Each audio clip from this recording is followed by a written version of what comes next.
What's going on, fam? Josh here, back in the dojo, and today we're coming straight from the book of ChatGPT.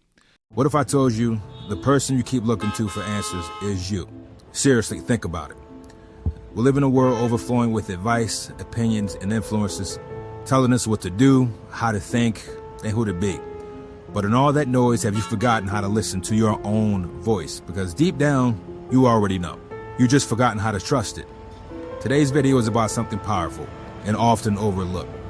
You have the answers. They're not out there, they're inside. This isn't some motivational fluff. This is a shift in how you move through your life. I break this down in two key areas, each one with a takeaway, and each one with a simple action step you can apply today. So let's dive in. So what I decided to do was use technology. I used, AI and ChatGPT and tools like Runway, Midjourney, stuff like that in my workflow now, my creative workflow. I've been a videographer, photographer, graphic designer for years now. And I use, technology on a daily basis. So I'm like, why not use technology to help share my ideas or unpack my ideas? Because none of these ideas are original. And what I mean by that is that as humans, we all share similar experiences, right? So it's not like I can say something today that you've never heard before. A lot of times we just need reminders. So I'm like, let me use ChatGPT as a reminder, right? Just as a template to sort of help flesh out my ideas. And I've been, creating videos for years, and I'm teaching and been giving advice, been a fitness coach for a lot of years. So I don't need this, but I think it'd be fun to sort of explore this and see where this takes us. So here we go. Part one, your intuition is a compass, not a myth, right? You already know what feels right. You just learned to second guess it. How many times have you ignored your gut only to regret it later? How often do you feel a pull to do something and then talk yourself out of it? And I can attest to this, right? Like I said a moment ago, I feel like a lot of times in life, yes, you always should learn new things, right? You can learn from people that have done things, people that have succeeded, people that have failed. But a lot of times we know the answer. But I think we feel a little bit safer if we can go outside of ourselves to either one, get confirmation on something we feel deep down in our inside, or we can ask someone a question or get advice from someone. And if it doesn't work out, we can sort of like share that blank. You know what I'm saying? And I think this is a subconscious. It's not something we do consciously, but a lot of times we have the answers within ourselves. We just wonder if we have the discipline or the resources or the focus and stuff like that to carry out what we feel is right. Jim Carrey, the comedian from back in the day, I think he still does work and stuff like that. He's sort of like on the level now. He made a comment years ago, and he was like, you can fail at, when people like, what if you try to do something like go off the beaten path and you fail, right? He was like, well, you can also succeed on the straight and narrow path, the path that you're not necessarily excited about. Succeed in that, but then also fail, right? What if you tried to be an accountant or something that felt safe and you got fired, right? Or you tried to be a teacher, even though you wanted to be a filmmaker, something like that. And, something bad happened at the job, right? You lost your job, or, you can't make ends meet because the job just doesn't pay enough, right?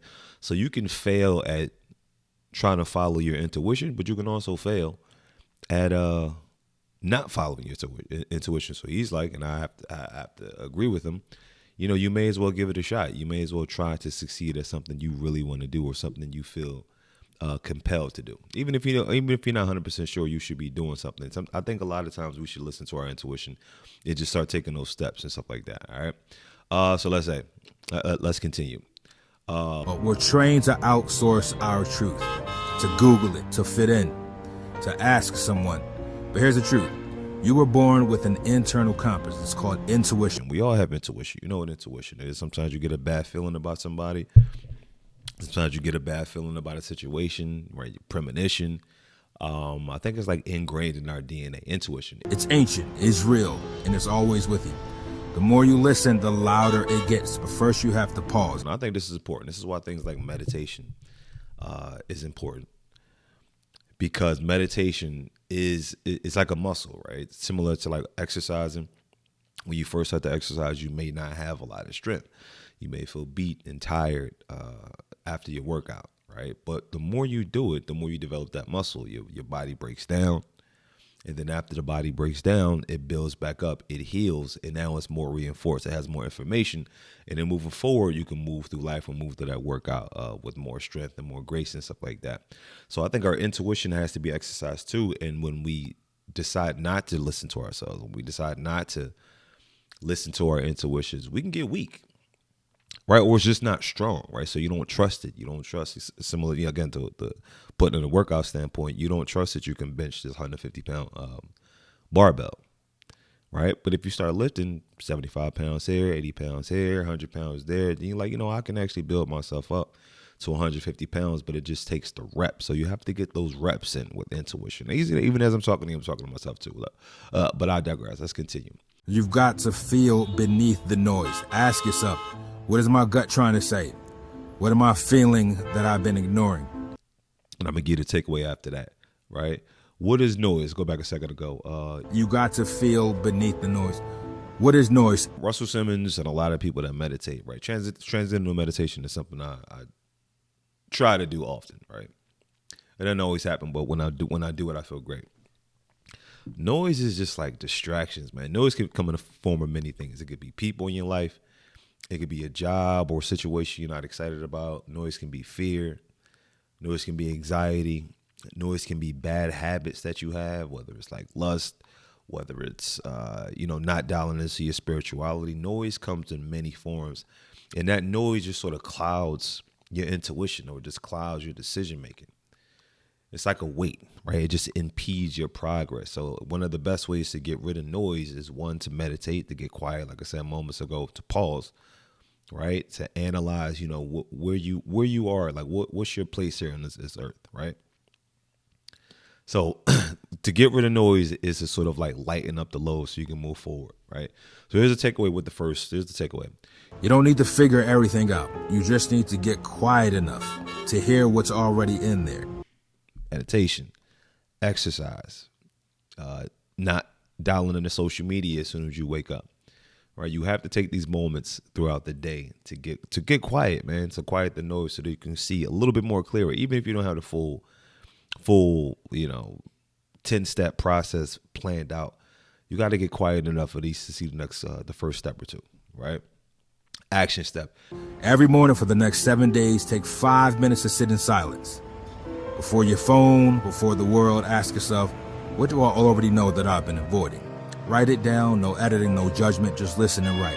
What comes out may surprise you. Now, you can take this how you want to. Some people like to write. Sometimes I'm in a writing season. Most times I'm not.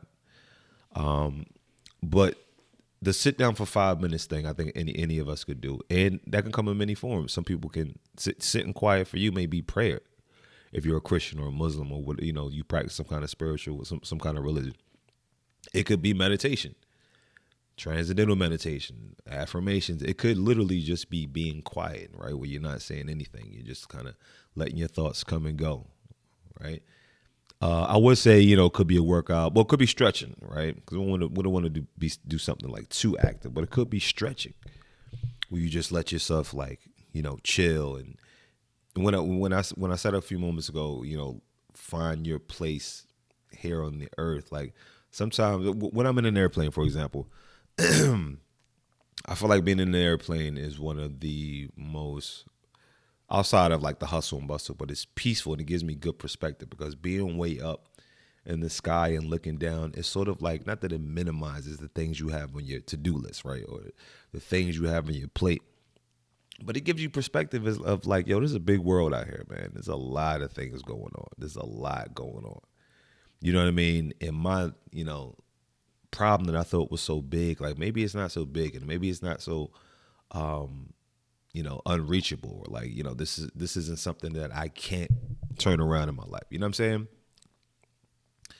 So, go ahead and take your time, take your 5 minutes, take your 10 minutes, something like that to help give yourself that perspective. You may not be able to be on a plane every day to get that perspective, but take the time on a regular basis to give yourself perspective and not to sound cliche, but be grateful for what you have in your life and who you are in your life and how far you've come. Right? I think that goes a long way. Part 2. Self-trust is a muscle, not a trait. Going back to what we said a little while ago. Now, listening to yourself only works when you act on what you hear. It's a muscle. And I think it works either way. If you have intuition, right? If you tap into your intuition, same thing, with a workout. If you work out, even though it may be a struggle at first, you build that muscle. But every time you decide not to work out, you're actually reinforcing that.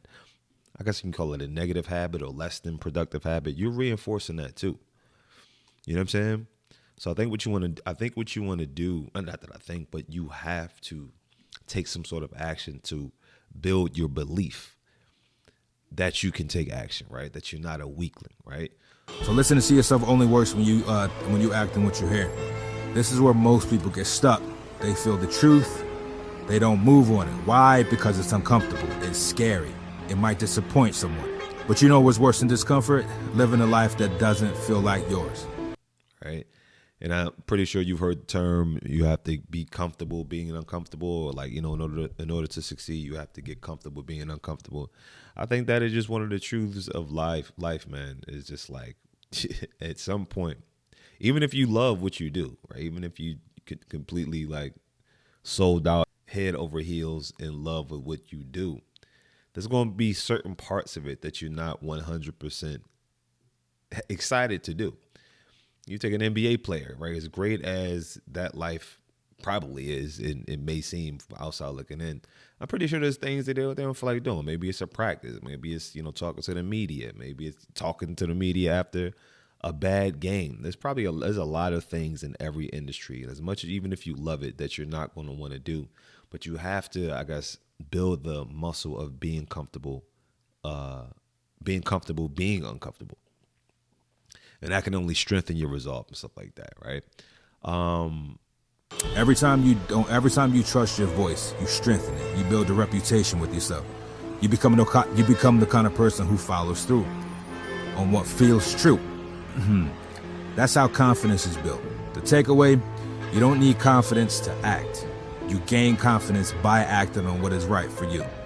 So you don't have to start out being strong. You just have to exercise whatever muscle to become stronger. I'll read that again. You don't need confidence to act. You need confidence. You gain confidence by acting on what's right for you.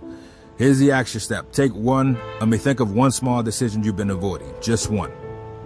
And we all have at least one of those. Now ask, if I fully trusted myself, what would I do next? Do that today. Send the email, set the boundary, sign up, quit, speak up. Start small, but start now. Simple stuff. And then going back to what I said at the beginning, these aren't things you have not heard before, but a lot of times we just need reminders as human beings. Things just part of the human condition. As simple as we are, as complex as we can be, with all the moving parts and all the layers and nuances of life, we are simple creatures too. A lot of times we just need a reminder, right? A review, right? So find something that you can do, whether it's create that YouTube video, whether it's write a script, whether it's, sign up for a subscription, call that person, whatever it may be. Start with something small, an actionable step. This is like your first workout, right? This may even not be your first workout. This may just be like you ordering the dumbbells from Amazon, right? Metaphorically. But just do something today, right, to help you start to build that muscle. Closing thoughts? You don't need another guru. Obviously, I'm not a guru. I know you don't need another guru. You don't need another checklist. Another person's voice in your head. You just need to remember.